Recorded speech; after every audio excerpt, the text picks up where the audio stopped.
Isang krimen ang hinding-hindi makakalimutan ng mga mamamayan ng Hermosa, Bataan. Maging sa kasalukuyan sa kwento ng matatanda, sa tuwing daraan sila sa baba ng burol kung saan natagpuan ng walang buhay ng katawan ng biktima, ay may naririnig pa silang umiiyak na babae at sanggol.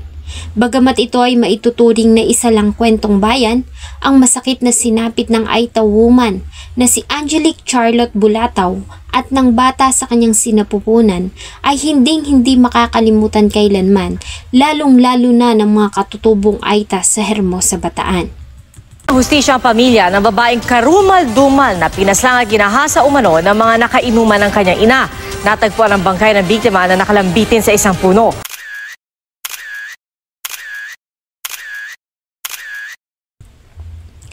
Ika-30 ng Enero nang makatanggap ng tawag ang mga kapulisan ng Hermosa, Bataan. Ang tawag ay nagmula sa mga barangay officials ng Barangay Tipo, Hermosa, Bataan. Sa nasabing report ay humihingi sila ng assistance dahil sa may natagpuang nabubulok ng katawan ng isang tao sa ibaba ng burol sa Sitio Pastulan.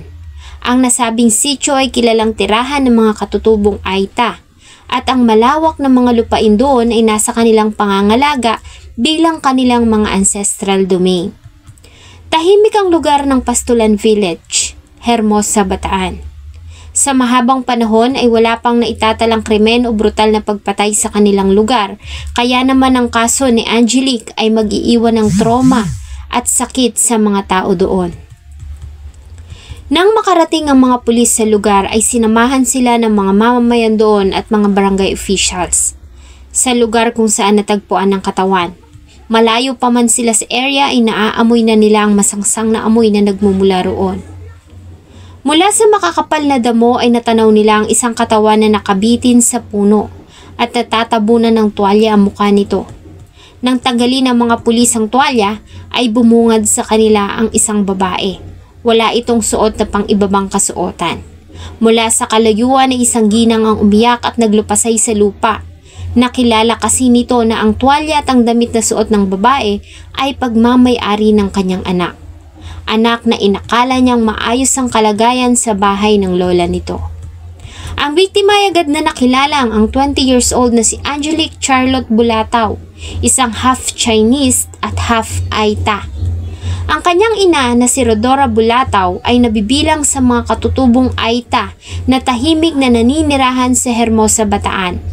Nang tumungtong sa tamang edad, ay nagtungo si Rodora sa Maynila para magtrabaho at doon ay namasukan siya bilang isang kasambahay sa isang Chinese businessman sa Quezon City.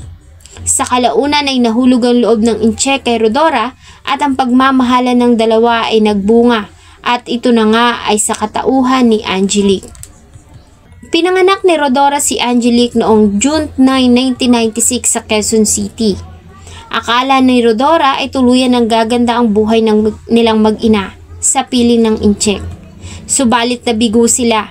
Bata pa lamang si Angelique nang maghiwalay ang kanyang mga magulang. Dahil sa kabiguan, dala-dala ang anak na si Angelique, ay muling bumalik si Rodora ng Hermosa, Bataan. Mula noon ay mag-isa niyang pinalaki ang anak sa kabila ng mga panghuhusga at galit ng kanilang mga kaanak. Lumipas pa ang ilang taon, muling tumibok ang puso ng ina ni Angelique na si Rodora at nagkaroon pa si Angelique ng 5 pang mga kapatid. Subalit sadya yatang malas ang kanyang ina sa buhay pag-ibig dahil tulad ng dati, iniwan itong muli ng ama ng kanyang mga anak. Ang ilan sa mga anak nito ay sumama sa kanilang ama samantalang naiwan naman sa kanyang mas mga nakababata. Dahil dito ay maagang huminto si Angelique sa pag-aaral at tinulungan ng ina sa pag-aalaga sa kanyang mga kapatid. Mahirap lamang ang kanilang pamumuhay sa Pastulan at kinailangan ng kanyang ina na magtrabaho para kumita ng pera para sa kanila. Maswerte naman na napabilang ang ina sa mga taong tinalaga ng gobyerno na nangangahalaga sa kalikasan sa Hermosa, Bataan. Nang tumungtong sa edad na 20 ay isa na namang problema ang sumubok sa mag-ina. Nagdalang tao kasi ang bata pang si Angelique at hindi ito pinanindigan ng ama ng bata. Ganun pa man ay sinuportahan ito ng ina at nangakong tutulungan ng anak sa kanyang pinagbubuntis. Subalit di pa man tumatagal ang pinagbubuntis ni Angelique ay muli silang nagkaroon ng problema. Sa pangatlong pagkakataon kasi ay muling umibig ang kanyang ina sa katauhan ni Romel Ponyo. Nagawang magtiwala ni Rodora sa lalaking ito kahit pa nga nakilala niya lamang ito sa maikling panahon. Noong una ay inuunawa ni Angelique ang kanyang ina. Subalit di nagtagal ay nagsimula na ang di pagkakaunawaan ng dalawa, lalo na nga nang tumira na sa kanila ang lalaki. Maliban dito ay tumira din sa kanila ang kanyang tiyuhin, ang 49 years old na si Rica Rednora at ang kaibigan nitong ang 45 years old na si Melchor Zapanta. Ang tatlo ay tinulungan ng kanyang ina na makapasok sa ginagawang solar power plant noon sa Subic. Si Ricky at Melchor ay na-assign sa electrical at si Romel Ponyo naman ay naipasok ng kanyang ina bilang driver. Hindi lang yon, dahil pumayag din ng kanyang ina na sa kanila na manirahan ng tatlo dahil mas malapit ang kanilang bahay sa lugar na pinagtatrabahuhan ng mga ito. Maliit lamang ang bahay nila Angelique, kung makikita mo ay barong-barong lamang ito, kaya naman hindi maintindihan ng dalaga kung bakit pinayagan ng kanyang ina na doon tumira ang tatlo. Mas lumalim pa nga di pagkakaunawaan ng mag-ina ng ilang mga di kanais-nais na bagay ang naganap mula nang dumating ang tatlong mga lalaki. Malimit kasing mag-inuman ng mga ito sa bahay kasama ang ina ni Angelique na si Rodora at ilan pang mga kalalakihan. Inaabot pa ang mga ito ng madaling araw. Kaya naman hindi na nakakapagpahinga ng maayos ang magkakapatid, lalo na nga ang noon ay ilang buwan na ring buntis na si Angelique. Ang nakakaalarma pa ayon sa lola ni Angelique, nagsusumbong sa kanya ang apo na may mga pagkakataon na nahuhuli niya ang tatlong lalaki na binobusohan siya sa tuwing siya ay naliligo. Ang isa pa sa mga ito ay nanliligaw sa dalaga. Ang mga problema na ito ay minsan ang isinangguni ni Angelique sa kanyang ina na si Rodora. Subalit hindi siya pinaniwalaan ng ina. Kaya naman walang nagawa si Angelique kundi umalis sa kanilang bahay at manatili sa bahay ng kanyang lola sa kabilang barangay. Pero paano napunta si Angelique sa gilid ng burol? Ano ang nangyari sa kanya at sino ang mga salarin? January 30, 2017 ng umaga, habang nasa loob ng bahay at naglilinis ay nagulat na lamang si Rodora sa malakas na sigawan ng kanilang mga kapitbahay. May natagpuan daw kasing katawan sa baba ng burol. May 60 metro lamang ang layo sa kanilang tinitirhan. Dala ng curiosity ay iniwan niya ang ginagawa at sumama sa mga tao para makita kung sino ang biktima. Subalit habang papalapit sa lugar ay unti-unting bumagal ang kanyang hakbang. Sigurado kasi siya na kilala niya ang tuwalya na nakataklob sa katawan na nakabitin sa puno. Ang nasabing tuwalya ay pagmamay-ari ng kanyang anak na si Angelique. Nang makalapit ay tuluyan na siyang napaiyak. Nang makita ang suot nitong damit, hindi siya maaaring magkamali. Pagmamay-ari iyon ng kanyang panganay na anak. Nang tanggalin ng mga pulis ang nakatabon na tuwalya, ay doon na tuluyang gumuho ang mundo ni Rodora. Dahil sa pagkakataong iyon ay sigurado na siya na ang babaeng nakabitin ay ang kanyang anak na si Angelique Charlotte Bulataw. Noong una akala ng mga pulis ay nagpakamatay ang biktima. Subalit nag-iba ang resulta ng investigasyon nang magsimula ng magsiyasat ang grupo ng Scene of the Crime Operatives sa crime scene. Mula sa crime scene ay na-recover nila ang isang plastic na upuan, dugo ang damit at putol na cable wire. Maliban dito, napansin nila na nakatumba ang mga nagtataas ang damo at may mga sinyales na nagkaroon ng komosyon, kaya naman agad silang kinutuban na nagkaroon ng foul play. Ang nasabing kutob ay napatotohanan nang lumabas ang resulta ng autopsy. Sa ginawang post-mortem sa katawan ng biktima ay ilang nakababahalang impormasyon ang kanilang nalaman. Ayon sa medical legal officers na tumingin sa biktima ay namatay ito sanhi ng pagkawala ng hangin dahil sa pagkakasakal. Maliban dito, nakitaan din nila ito ng mga sugat sa ulo at iba't ibang palatandaan ng pambubugbog sa kanyang katawan. Maliban dito ay positibo din na hinalay ang biktima. Ang nakakapanlumo pa ay may nakuha pa silang piraso ng kahoy sa maselang bahagi ng katawan nito. Nalaman din nila na ang 4 na buwang sanggol na pinagbubuntis ni Angelique ay wala na sa kanyang sinapupunan.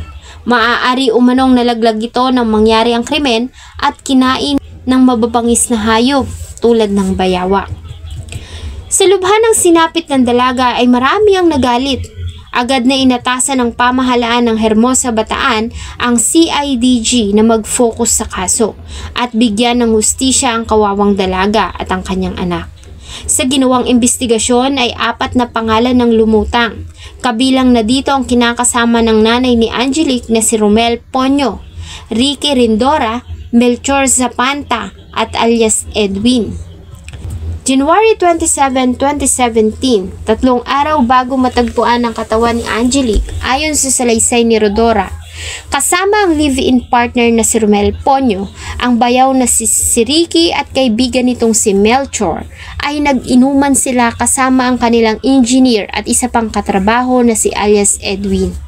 Sa gitna ng kanilang pag-iinuman ay nagselos si Romel Ponyo at hinila siya nito sa malayo para kausapin. Nagsiselos umano ito sa kanilang engineer kaya naman niyaya na siya nito na umuwi na sa kanilang bahay para doon na lamang ipagpatuloy ang kanilang inuman. Noong una ay tumanggi siya dahil nahihiya sa kanilang mga kasama. Subalit binintaan umano siya ni Romel na kapag hindi umuwi ay ang kanyang mga anak ang pagbubuntunan nito ng galit. Kaya naman wala na siyang nagawa kundi sundin ang kagustuhan ng kinakasama. Kasama pa rin si Ricky Rindora, Melchor Zapanta at alias Edwin ay pinagpatuloy nila ang kasiyahan sa kanilang bahay. Subalit nakakailang tagay pa lamang siya ayon kay Rodora ay nakaramdam na siya ng panghihina at pagkahilo na para bang may inilagay sa kanyang iniinom. Sa labis sa pagkahilo ay hinatid na siya ng kinakasama na si Romel sa kwarto para magpahinga, samantalang pinagpatuloy ng mga ito ang pag-iinom. Nang gabing iyon ay nagpaalam naman si Angelique sa kanyang lola na bibisitahin ng kanyang ina. Iniwan niya ang mga kapatid sa bahay ng lola at mag-isang nagtungo sa kanilang bahay. Plano nito na makipag-ayos na sa ina, bagamat wala itong balak na muling tumira sa bahay kasama ng mga kalalakihan. Lingid sa kaalaman ni Angelique ang naghihintay sa kanyang panganib. Sa statement ng isa pang witness noong gabi ng parehong araw ay nakita niya pa ang dalaga na bumili ng barbecue sa plaza. Balak nito na ipasalubong sa ina ang biniling barbecue. Sa gabi ding iyon, ayon sa kapitbahay nila Angelique, ay may narinig siyang babae na humihingi ng tulong sa bahay nila Rodora. Bagamat hindi niya iyon pinansin dahil ayon sa kanya ay malimit iyong mangyari sa tuwing nagiinuman ng mga ito. Ayon din sa statement ni Rodora ng gabing iyon ay may narinig siyang kumusyon sa labas.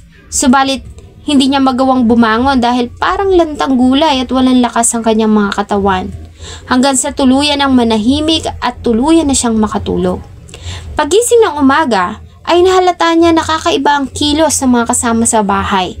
Nagtaka din siya na makita ang mga maliliit na sugat at galos ng mga ito sa katawan, lalo na nga sa braso at hita. Ganun pa man, binaliwala niya iyon. Dumaan pa ang 3 araw. Inakala niya na maayos ang kalagayan ng kanyang anak sa bahay ng lola ng mga ito. Subalit ganoon na lamang ang kanyang panlulumo nang matagpuan na nga ang katawan ni Angelique. Gamit ang mga nakalap na ebidensya at statements ng mga testigo, ay agad silang nag-file ng kaso sa piskalya. Lumampas na kasi ito sa reglementary period. Mabilis din namang inaksyonan nito ng Fiscal's Office at agad na nag-issue ng warrant of arrest. Kalaunan ay naaresto ang mga suspect na sila Romel Ponyo, Ricky Rindora at Melchor Zapanta. Samantalang naging mailap naman ang isa pa. Sa pagkakaaresto sa 3 ay mariin nilang itinanggi ang mga paratang at pinagdiinang hindi nila iyon magagawa. Ayon kay Romel, ay parang anak na ang turing niya kay Angelique kaya hindi niya ito magagawa. Hawak na ng mga pulis ang 3 suspect naman sa pangahalay at pagpatay sa isang babaeng half Chinese, half Aita sa Hermosa, Bataan. Ang bangkay ng biktima naagnas na nang matagpuan pong nakabitin sa puno. 3 sa mga itinuturong nasa likod ng krimen ang naaresto sa isinagawang follow-up operation. Kabilang ang mismong tiyuhin ng biktima na si Ricky Rindora, live-in partner ng ina ng biktima na si Romel Ponyo at isang Melchor Zapanta. Subalit sa kasamaang palad, ang 3 ay agad ding nakalaya matapos payagan ng hukuman na makapagpiyansa. Ayon kasi sa hukuman, ang mga ebidensya na prinisinta ng mga investigador ay substantial. Ibig sabihin, ayon sa kanila, ang mga prinisintang ebidensya ay hindi sapat para maging batayan para patunayan na nagkasala ang mga akusado. Sa madaling salita ay nakalaya ang mga taong bumaboy, nanakit at pumutol sa buhay ng isang walang kalaban-labang babae at ng kanyang hindi pa naisisilang na sanggol. Sa pagkamatay ni Angelique ay maraming mga kababayan nating Aita ang nagalit. Ayon sa kanila, kailan papanig sa kanila ang batas? Unti-unti na ngang inaagaw sa kanila ang kanilang mga lupain, pati ba ang hustisya ay ipagkakait din sa kanila. Ayon sa kanila, maaari ngang hindi sila nakapag-aral at natutong sumulat at bumasa. Subalit malinaw sa kanilang pagkakaintindi na hindi makatawa ang sinapit ni Angelique sa kamay ng mga taong pinalaya ng hukuman.